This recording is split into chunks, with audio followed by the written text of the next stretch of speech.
It felt really good to be taking photos of adventures for fun and not doing things based around, like gaining social media attention or like really giving a shit about that. And so I was actually nude sunbathing in Death Valley when I just decided to put together a photo show called Fuck the Likes. My name's Bill Dunleavy, and I'm the director and co-founder of Superchief Gallery, and I've been running Superchief Gallery LA since 2014.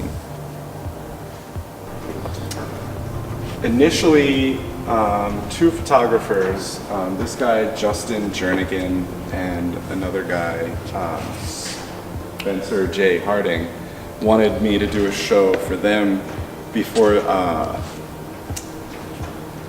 well, not before anything, I'm not allowed to talk about this party, but they wanted me to do a show for them, and it occurred to me that I'd like to show their work, but I'd like the show to be a lot bigger than just that. And so I started with this. We started from a place of these photos. The idea with the Fuck the Likes thing isn't to just have it live off the internet. It's just to acknowledge that photography is done by many people, not for,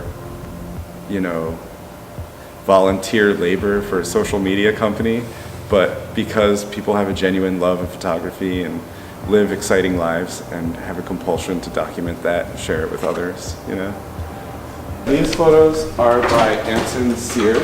He helped me curate the show. I've never lived in the Bay Area, and I really wanted to make sure that I included a lot of Bay Area people. So I hit him up because he runs a zine press called Burnt Bra Press and puts out a lot of really great stuff, graffiti and photography oriented. And he came down for the show, and these are his photos of train hopping and adventuring, and he was a huge help, and he was my co-curator on the show. So shout out to Anson. This photo by Matthew Bida is the one that I ended up using for the flyer and a lot of the promotion and the cover of the zine. And I just love this homemade, weird, one-eyed bondage mask and his arm covered in paint and just one glove on. He nailed it. That was the perfect image to sum up the show. We started in smaller spaces in New York, and our initial reasoning for wanting to come to Los Angeles was to be able to do larger scale art shows and, just go bigger, because we really want to, and we're a really community-oriented kind of gallery, so we like to put 50 artists in a group show and do crazy, huge community stuff that will bring a lot of different types of people together in real life under one roof. These are Bill Daniels' photos. Many of these are from the 80s and the 90s, and then he produced a documentary that I think was his best work in the 90s called Who is Bozo Texino, about the legend surrounding the first guy to do his graffiti on freight trains and his identity around the turn of the the early 1900s. These are by a young photographer based out of Long Beach named Sarah Elise Abrahamson. Like a feminine Ryan McGinley vibe almost. Had a lot of fun going through all her photos and picking the favorites. I was really happy to have Swampy in the show. He's kind of a cult hero, underground freight train graffiti guy, and he's known for doing that symbol all over the place and putting it in really hard to get to places where it lasts a long time, and secret spots, so to speak.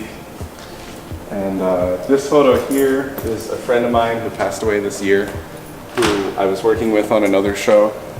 He's a graffiti writer named Mind Detergent, and he was a hero to many, many people, and he will be missed. And it was nice to get some representation of him in the show. The photo is by Austin McManus from San Francisco, and that's him riding on a freight train next to some of his graffiti and just being the wonderful character that he was.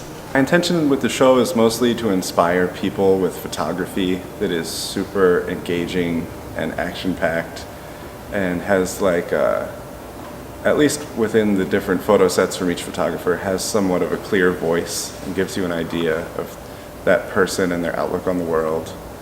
And really, that's my favorite photography, is like snapshot / street photography or documentary photography that inspires people to take their own life up a notch or to try a little harder in the show. But not every photo in the show is in the zine. I had to cut it down a little more just because we're on a budget here.